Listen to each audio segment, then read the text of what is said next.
मुळात मला सरकारचं हे काय धोरण आहे आणि कशासाठीचं आहे, कारण केंद्रीय शैक्षणिक धोरणामध्ये असली कुठची गोष्ट दिलेली नाही आणि त्याच्यामध्ये दिलंय की राज्य सरकारने या गोष्टींचा निर्णय घ्यावा तिकडची संस्कृती पाहून, तिकडच्या गोष्टी पाहून. मग हे राज्य सरकार ही गोष्ट का लागते आहे हे अजूनपर्यंत समजण्याच्या पलीकडे आहे. म्हणजे कुठच्या आयएस अधिकाऱ्यांच्या लॉबीचा हा दबाव आहे का? आणि ही त्रिभाषा सूत्र हा फक्त सरकारचा विषय आहे, सरकार ते सरकारमधला विषय आहे. त्याचा शिक्षण धोरणाशी काय संबंध येतो? काहीच संबंध नाही त्या गोष्टींशी. उद्या उत्तर प्रदेशमध्ये, मध्य प्रदेशमध्ये, उद्या बिहारमध्ये तिसरी भाषा कोणती शिकवणार आहेत? मग या बाकीच्या राज्यांमध्ये हे काय होतंय? त्यातली अजून एक सगळ्यात महत्वाची गोष्ट म्हणजे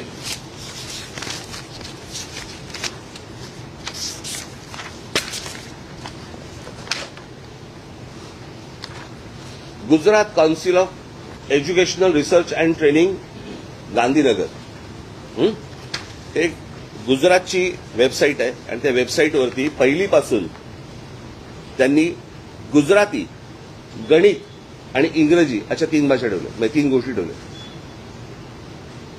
मग जर गुजरातमध्ये पण नाहीये तर तुम्ही महाराष्ट्रात का लागतात?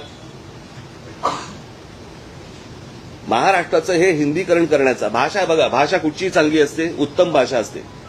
एक भाषा घडवण्यासाठी, उभी करण्यासाठी कित्येक पिढ्या खर्ची होतात, हजारो वर्ष लागतात.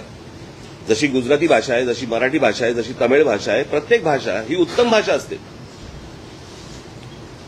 हिंदी भाषा देखील एक उत्तम सुंदर भाषा आहे, परंतु ती त्या एका राज्याची भाषा आहे, ती काही राष्ट्रीय भाषा नव्हे. तुम्ही आमच्या राज्यावरती तिसरी भाषा लादण्याचा का प्रयत्न करता? आणि तेही त्या कोवळ्या मुलांवरती,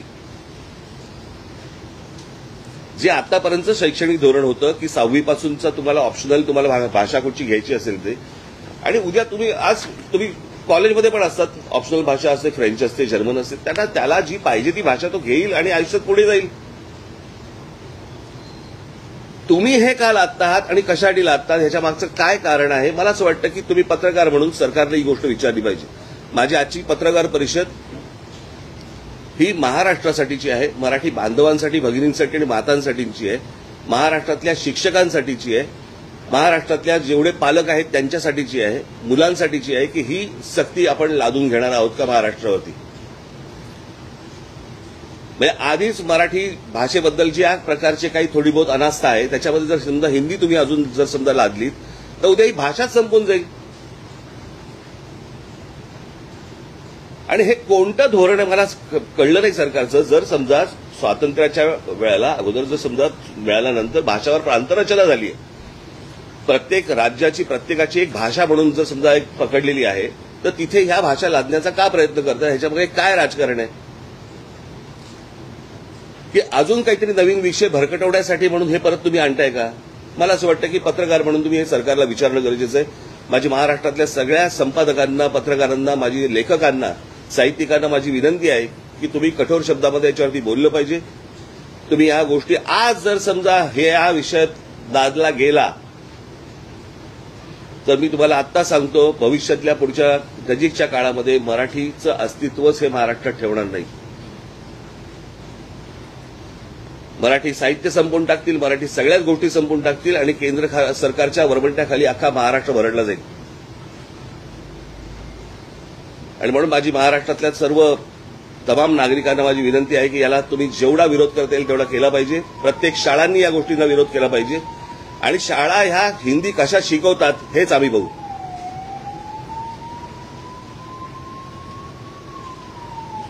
आणि हे जर समजा राज्य सरकारला आव्हान वाटायचं ना, आव्हान म्हणून घ्यावं. पण हिंदीची सक्ती महाराष्ट्रामध्ये होणार नाही, कोणत्याही परिस्थितीत होऊ दिली जाणार नाही. गुजरातमध्ये, केंद्रामध्ये नरेंद्र मोदी आणि अमित शहा बसलेले असताना गुजरातमध्ये जर हिंदीची सक्ती नाहीये,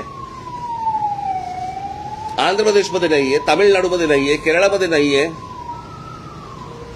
कर्नाटकामध्ये नाहीये, बऱ्याचशा ठिकाणी नाहीये, हे धोरण महाराष्ट्रावरती का लादलं जाते, कशासाठी लादलं जाते? मला असं वाटतं तुम्ही पत्रकार आहातच, परंतु या महाराष्ट्राचे नागरिक म्हणून मला असं वाटतं जबाबदारी तुमची देखील आहे आणि याला तुम्ही पूर्णपणे विरोध करणं गरजेचं आहे, आवश्यक आहे. एवढंच सांगण्यासाठीची आजची पत्रकार परिषद होती. पत्रकार परिषद घेतली आणि त्या पत्रकार परिषदेमध्ये ते म्हणतात की हिंदी ही सक्तीची नाहीये, तो पर्यायी. कसला पर्याय? नकोच आहे ना. कसला पर्याय? जो 6वी पासून आहे ना, मग तो पहिलीपासून का आणताय तुम्ही? मुळात महाराष्ट्रामध्ये शिक्षक कमी, महाराष्ट्रामध्ये शिक्षकांना पगार नाही, तुम्ही शिक्षकांवरती अजून भाषेची ओझी टाकणार आहात. म्हणजे IAS अधिकाऱ्यांना महाराष्ट्रामध्ये हिंदी बोलायला सोपं जावं आणि मराठी शिकायची गरज लागणार नाही, याच्यासाठीचे धोरणं आहेत काही.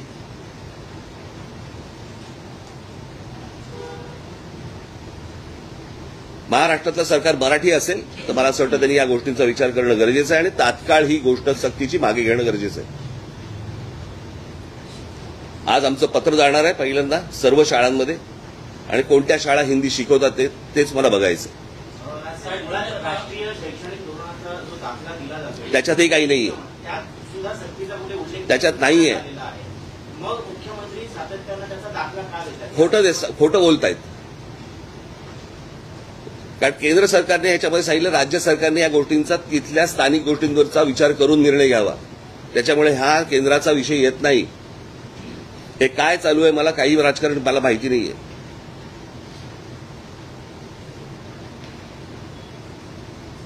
शाळा सुरू झालेल्या आहेत आणि आज तुम्ही पत्र सगळ्या मुख्याध्यापकांना पाठवणार आहात. बऱ्याचशा शाळांमध्ये पुस्तकांचं वाटप सुरू झालं नाही काळ असं असताना आपण किती कालावधी देता आहात? नाही, आजपासून सुरू होईल. तुम्ही काउंटडाऊनला जाऊ नका. मला असं वाटतं मी सांगितलेल्या गोष्टींवरती विचार करा.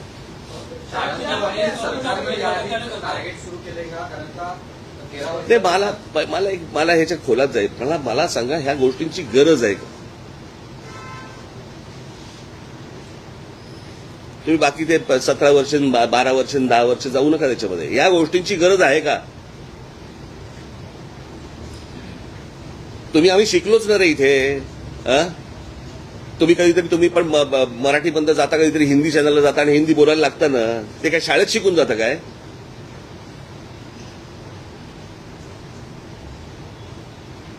तुमची गरज असेल त्यावेळेला तुम्ही ती भाषा शिकाल.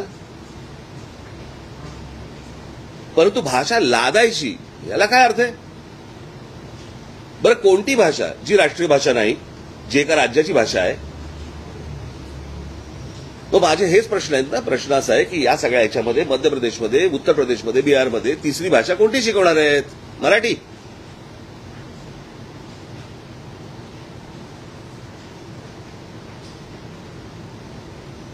की ही सगळी राज्य सोडून बाकीच्या त्रिभाषा सूत्र?